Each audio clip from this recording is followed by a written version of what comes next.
By ಎಲೆಕ್ಷನ್ನಲ್ಲಿ ಬಹಿರಂಗವಾಗಿದ್ದ Muslim ನಾಯಕತ್ವದ ಕಿತ್ತಾಟ. ದಾವಣಗೆರೆ ಗೆಲುವಿಗೆ ಜಮೀರ್ ಅಗತ್ಯ ಎಂಬ ಚರ್ಚೆ ನಡೆದಿತ್ತು.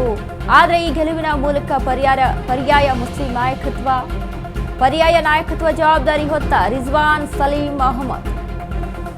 ಜಮೀರ್ ಹೊರತುಪಡಿಸಿಯೂ ಮುಸ್ಲಿಂ ನಾಯಕರು ಆಕ್ಟಿವ್. ದಾವಣಗೆರೆ ದಕ್ಷಿಣ ರಿಸಲ್ಟ್ ಮೂಲಕ ಕೈ ಸರ್ಕಾರಕ್ಕೆ ಸಂದೇಶ. ಮುಂದೆಯೂ ಮುಸ್ಲಿಂ ನಾಯಕತ್ವ ನಿಭಾಯಿಸೋ ಭರವಸೆ ರಿಜ್ವಾನ್ ಮತ್ತು ಸಲೀಂನಿಂದ ಬಂದಿದ್ದು. ಕಾಂಗ್ರೆಸ್ಗೆ ಪರ್ಯಾಯ ಮುಸ್ಲಿಂ ನಾಯಕರ ಹುಡುಕಾಟದಲ್ಲಿದ್ದ ಡಿಕೆಶಿ ಕೆಲಸ ಮಾಡುವ ಮೂಲಕ ಡಿಕೆ ಬೆನ್ನಿಗೆ ನಿಂತ ರಿಜ್ವಾನ್ ಸಲೀಂ.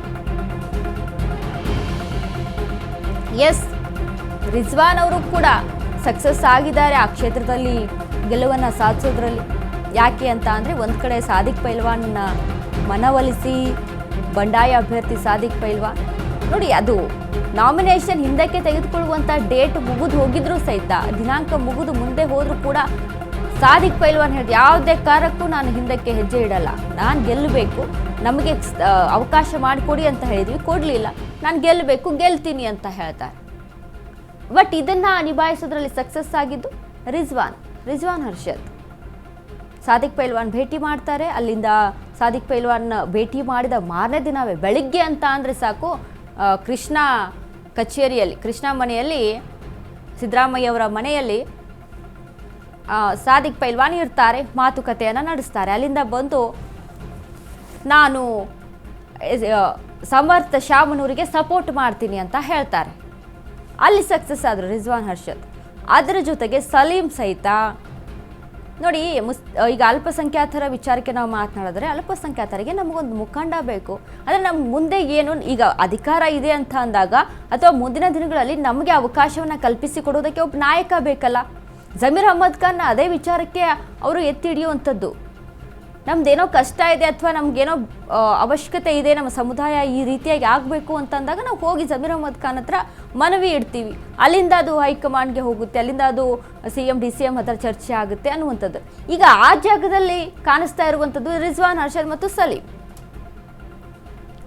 ಆ ಪ್ಲೇಸ್ಗೆ ರೀಪ್ಲೇಸ್ ಆಯಿತು ಅನ್ನುವಂಥದ್ದು ಇರುವಂಥ ಲೆಕ್ಕಾಚಾರ. ಬಟ್ ಅಷ್ಟು ಈಸಿಯಾಗಿ ಜಮೀರ್ ಅಹಮದ್ ಖಾನ್ನ ಬಿಟ್ಕೊಡೋದಕ್ಕೆ ಸಾಧ್ಯ ಆಗಲ್ಲ. ಇಲ್ಲಿ ನಾವು ಇಲ್ಲದೇನೂ ಕೂಡ ನಾವು ಪ್ರಚಾರವನ್ನು ನಡೆಸಿ ನಾವು ಗೆದ್ಕೊಂಡು ಬಂದ್ವಿ ಅಂತ ಹೇಳೋಕ್ಕಾಗೋದಿಲ್ಲ. ಯಾಕೆ ಹಂಗಾದ್ರೆ ಜಮೀರ್ ಅಹಮದ್ ಖಾನ್ ಒಂದಿನದ ಮಟ್ಟಿಗೆ ದಾವಣಗೆರೆಗೆ ಬರ್ತಾರೆ, ಅಷ್ಟು ಮುನಿಸಿದ್ರು ಕೂಡ ಯಾಕೆ DK ಶಿವಕುಮಾರ್ CM ಸಿದ್ದರಾಮಯ್ಯ ಕರೆಸ್ತಾರೆ, ಮ್ಯಾಟ್ರ್ ಆಗುತ್ತೆ.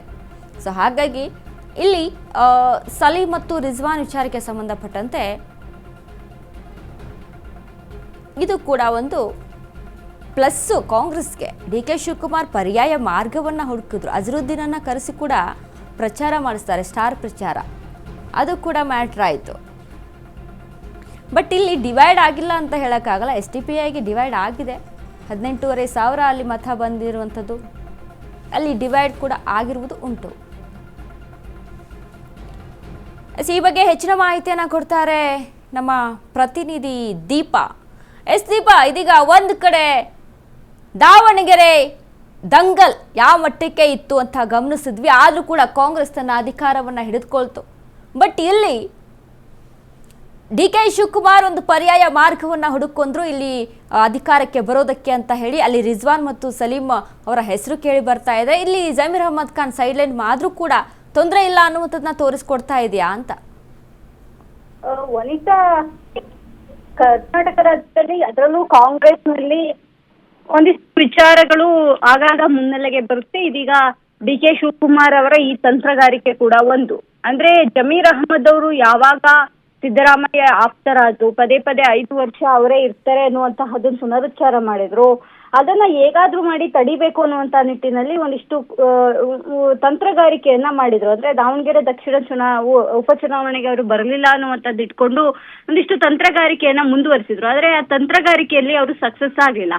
ಹಾಗಾಗಿ ಅವರನ್ನೇ ಸೈಡ್ ಲೈನ್ ಮಾಡ್ಬಿಡೋಣ ಅನ್ನುವಂತಹ ಥಿಂಕ್ ಏನಾದ್ರೂ ಮಾಡಿದ್ರ ಗೊತ್ತಿಲ್ಲ. ಯಾಕಂದ್ರೆ ನಿನ್ನೆ ನಡೆದಂತಹ ಉಪಚುನಾವಣೆಯ ಸುದ್ದಿಗೋಷ್ಠಿಗಳೇನಿದೆ ಅದೆಲ್ಲವನ್ನು ಕೂಡ ಬಿಚ್ಚಿಡ್ತಾ ಇತ್ತು.